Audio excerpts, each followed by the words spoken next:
guys, welcome back to the Business of Art. I'm here with my dad, Carl. About almost 7 years ago, I had him make me these grid walls for my art shows, and they have held up beautifully. They're very inexpensive to make and also pretty easy. You don't need a lot of tools. So what we're going to do is we're going to show you how to make this. And I have about, I want to say like 20 or so of these. And what I do is I either lean them up against something like this, like it could be indoors or outdoors. You can lean them up against a wall. You can zip tie them together. Or if you're outside, you can have them zigzagged. And then they stand up that way for like an outdoor show. So just really practical. This is just plain wood. I didn't even do anything to seal it and it still lasted this long. You can also paint it whatever color you want. Put pretty Christmas lights on the top. There's like endless possibilities. So let's get started. Okay, so what you're gonna need is, these are 1x2 pieces of wood. You can get them at Lowe's, Home Depot, etc. for $1 or $2. This is just a 1/2-inch plywood. You can get a sheet at, once again, Lowe's or Home Depot for somewhere around 15-20 bucks or so. And then we have liquid nails, and we're gonna be using some staples and a saw. The good thing about most places, you can get them to cut the wood for you. So we had them cut this plywood for us. We're gonna cut these ourselves, but I think you can have them cut that for you too if you really need to. So if you don't have a saw, they can do that part for you. You just need a staple gun and some glue, basically. We're gonna start off by measuring and marking our pieces.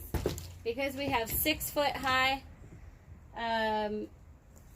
frame, so we want 3 pieces that are 6 foot long, and then we need the pieces that go horizontally that are going to be 2 feet long. And then we're going to cut a few extra pieces for our jig to measure that out. So first we're going to measure that, and then we're going to cut.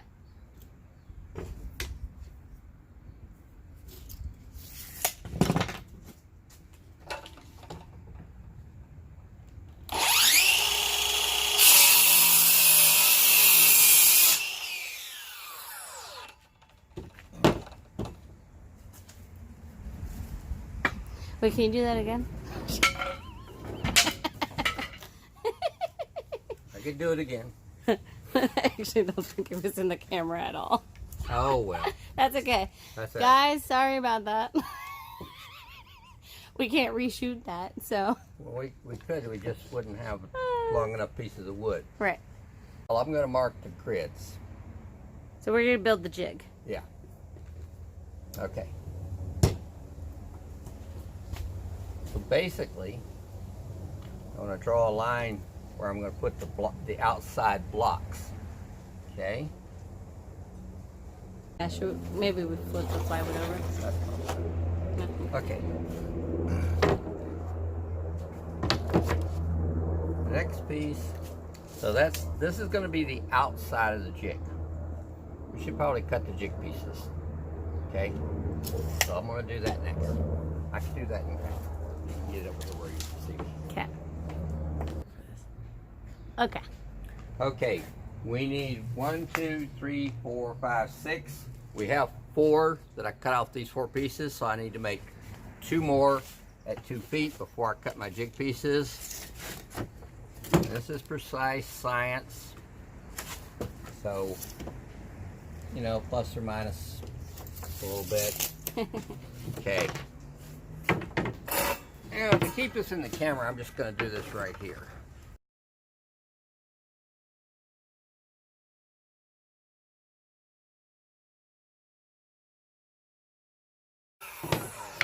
So that makes our 6 pieces.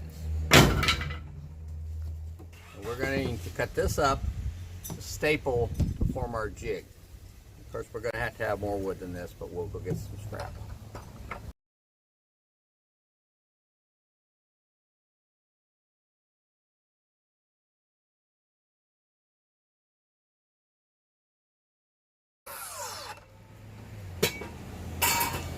These are going to be stapled on like this.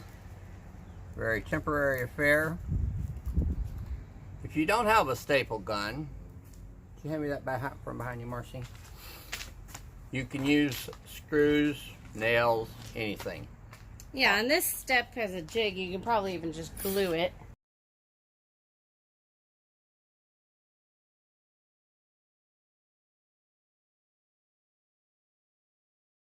Okay, these, if you're using a stapler, keep your fingers at least the staple length away from where you're shooting, else you might get a surprise. Unpleasant surprise. A very unpleasant. Okay.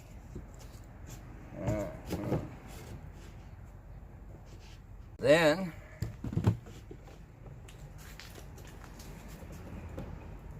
take these, put them in between.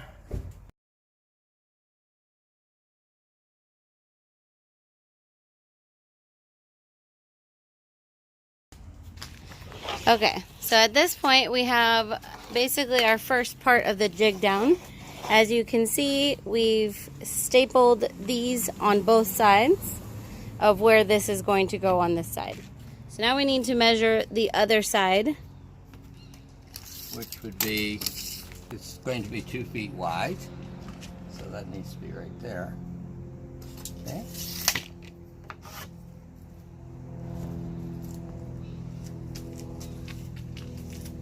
And I apologize, guys, I'm not used to videoing something like this with a wider space. Oh, this is a good angle.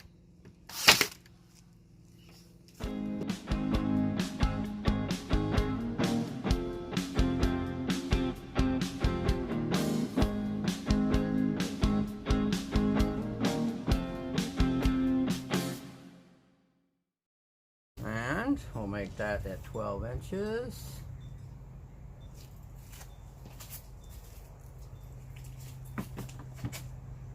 The reason I'm not measuring it on the very end is because some of the boards aren't exactly straight.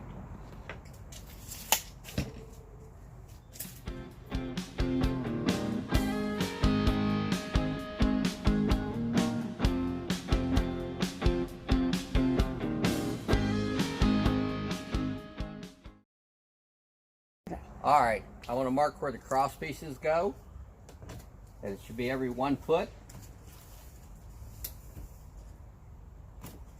I'm just going to do it on the outsides, and I'll lay a piece in there.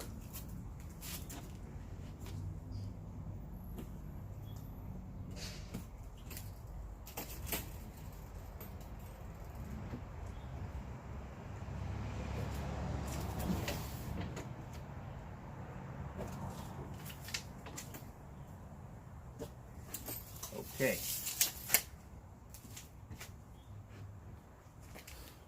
Now, the proper thing to do, this one goes to the very top. I've already put one stop here.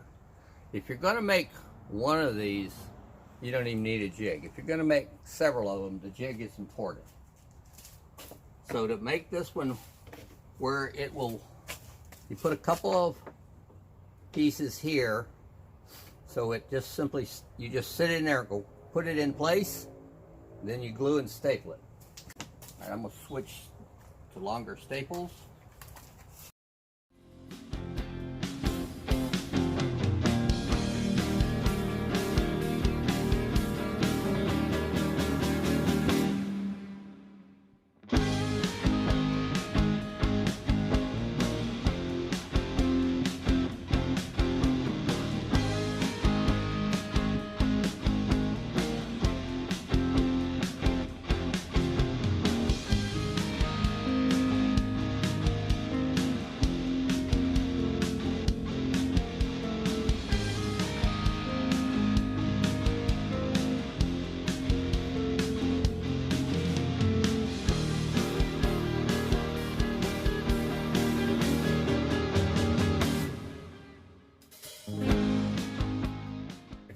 Plan on doing a lot of these, you can add stops over here so that when you put your piece in, you just butt it up to the stop, and that keeps it from, you know, you from having to balance it. You just go down the line on each one And then when you're setting them in there, it's very rapid for your lineup purposes. And if you're really going to do a lot, you put a stop on this side so you don't have to worry about it going this way. We're not doing a lot, so we're not going to do that. Yeah. All right. So now we have our jig fully built. Right. So you get your jig built.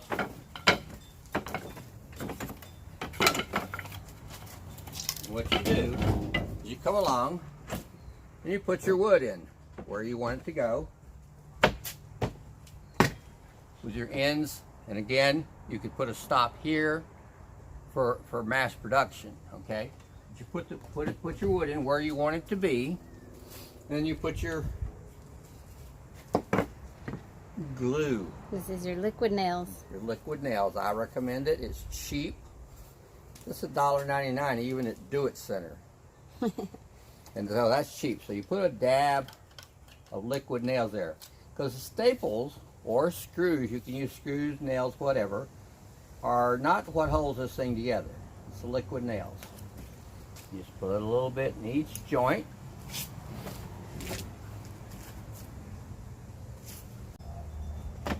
So what we're going to do is put this one here.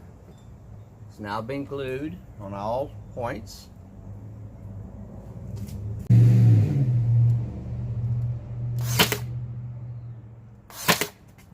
2 staples is adequate because, again, the glue is going to hold. And that's the way you do it, one piece at a time. Okay?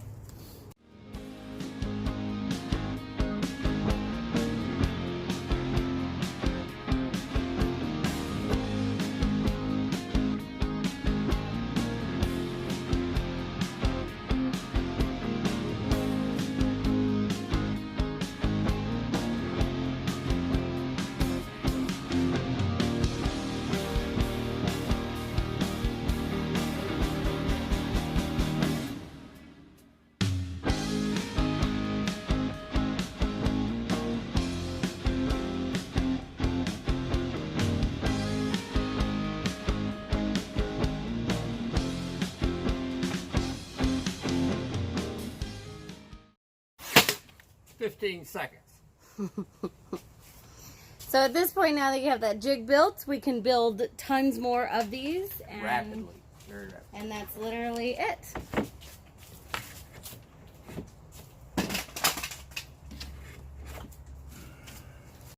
Okay, so that's literally it.